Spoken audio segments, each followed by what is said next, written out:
Sa huling araw ng Mayo, ipinagdiriwang po natin ang dakilang kapistahan ng tatlong persona, iisang Diyos. At alam din po natin ito yung tinatawag nating patapos sa ating buwan ng Mayo, ang ating debosyon sa mahal na Birhen de las Flores, ating pag-aalay ng bulaklak sa kanya na ah, ating debosyon, no? Bilang papaparangal sa mahal na Birheng Maria. Dapat po nating makita na tuwing pinagdiriwang natin ang kapistahang ito sa karaniwang panahon, maliwanag na ang banal na santatlo, ang tatlong persona isang Diyos, ay talagang isang misteryo. Misteryo dahil mahirap tarukin, mahirap unawain. Paano nga ba may isang Diyos, tatlong persona? Paano nga ba natin talagang lubos na maunawaan ito? At kapag isang misteryo, may hangganan ng pag-unawa ng isang tao. Ito din ay naranasan ni San Agustin. Siguro parati nyo narinig yung kwento nung siya'y nasa harap ng karagatan, na may nakita siyang isang bata, no, na doon sa buhangin na kumbagay parang hinukay na naging butas, merong pagsalin ng tubig, no, at parang nag-iigib siya mula doon sa karagatan. Tinanong ni San Agustin yung bata, no, ano bang ginagawa mo? Sabi niya, itong buong karagatan nilalagay ko dito sa butas na ito. Sabi, imposible yan. At sinagot siya nung bata, sabi nung bata, ganun din, imposible maunawaan ang tatlong persona, isang Diyos. Pero ibig bang sabihin, dahil hindi natin lubos na mauunawaan, ititigil na natin ang pag-unawa, no? Makikita natin na sa praktikal na pananaw, no, at sa isang espiritual na pananaw, ang pag-unawa ay dapat makita sa diwa ng pakikipag-ugnayan o relasyon. Ito ang tatlong persona, ang Ama, ang Anak, at ang Espiritu Santo. Nakita natin mula sa Ama, no? Alam natin ang naging bunga ay ang Anak, ang kaisa-isang bugtong na anak. At kita natin sa pakikipag-ugnayan ng Ama at Anak, nakita natin ang bunga ay walang iba kundi ang Espiritu Santo.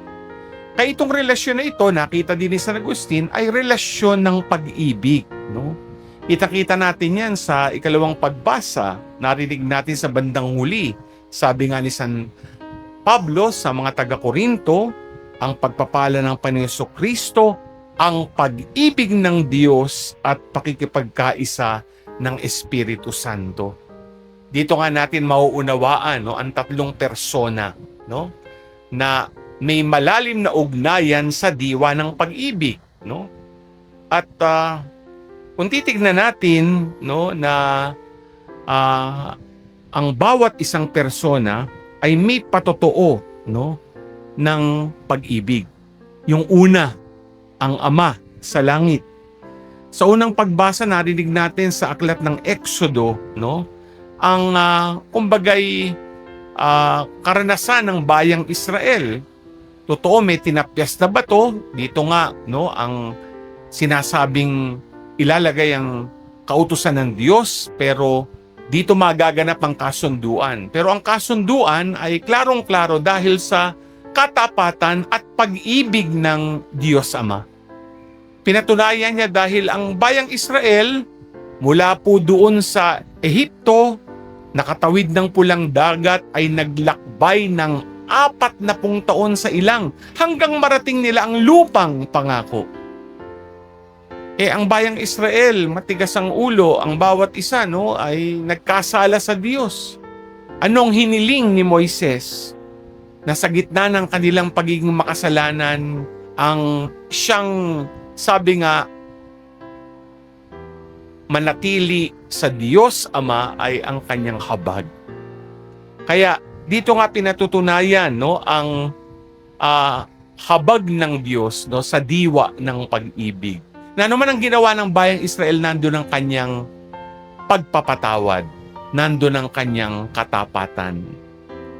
Sa ebanghelyo natin, narinig natin, no, klarong-klaro na pahayag kanina, gayon na lamang ang pag-ibig ng Diyos sa sanlibutan, kaya ibinigay niya ang kanyang bugtong na anak.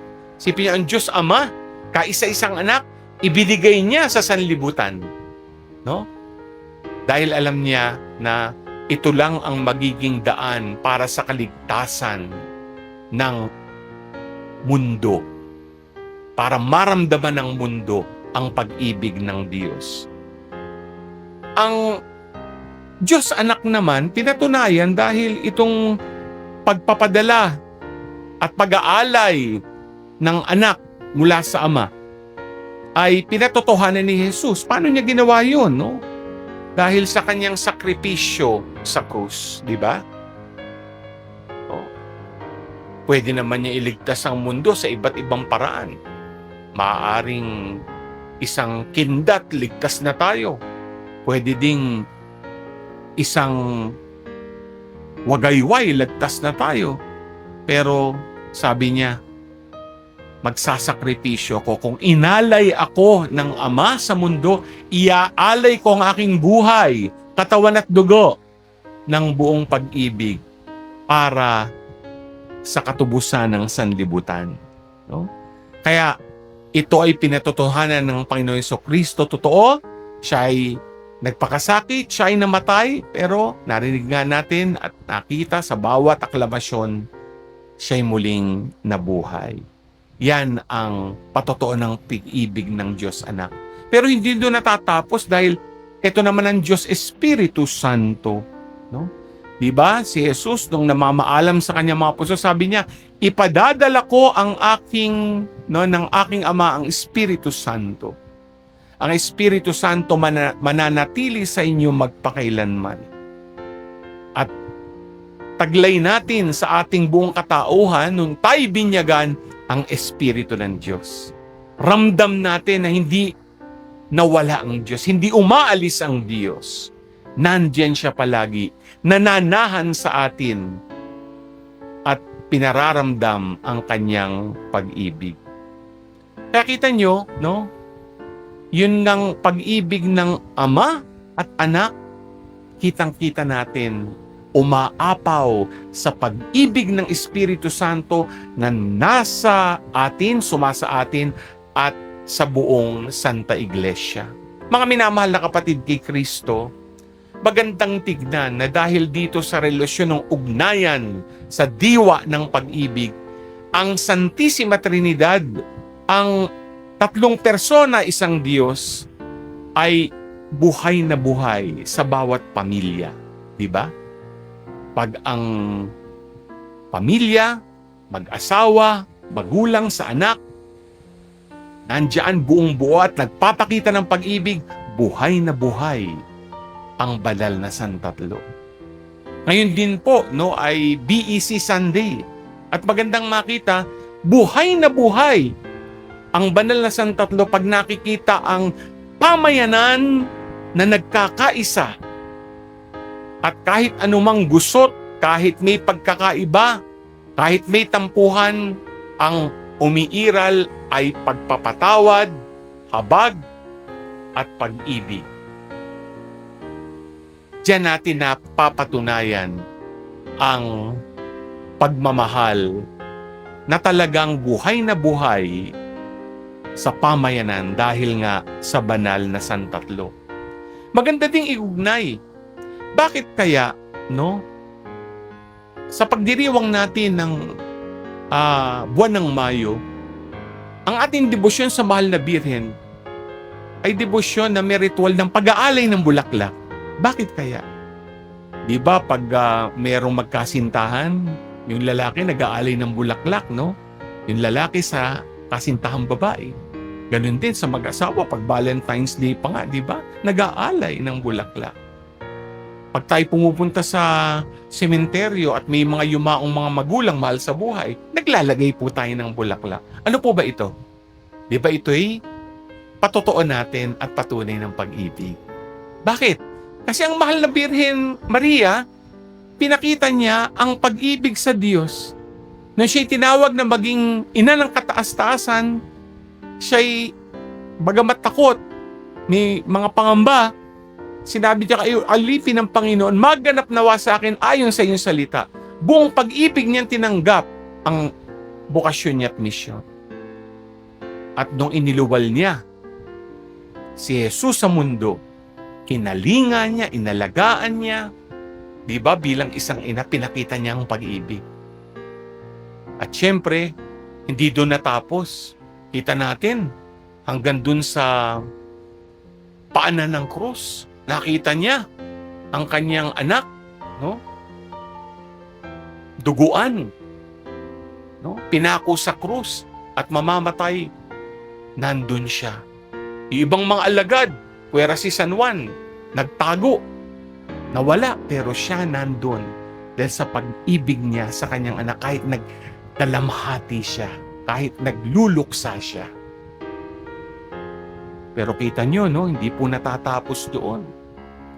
Nung umakyat na sa langit si Jesus, ang pag-ibig niya ay pinatunayan niya pati sa simbahan dahil nung inantay nila ang pagdating ng Espiritu Santo, nandoon si Maria kasama ng mga disipulo. Ang katapatan at pag-ibig ay pinatotohanan niya. Kaya ang mga minamahal na kapatid kay Kristo, napakaganda ng dakilang kapistahang ito sa pamamagitan din ng mahal na Birhen de las Flores. Nauunawaan natin, no, na ang pakikipag-ugnayan ng Ama, Anak at Espiritu Santo ay dapat isinasabuhay natin sa ating pamilya at pamayanan. Hari nawa, no, sa tulong at awa ng Banal na Santatlo, sa pamamagitan ng mahal na Birheng Maria, no, bawat isa sa atin, sa ating pakikipag-ugnayan, mag-instrumento tayo ng pag-ibig sa bawat isa. Amen.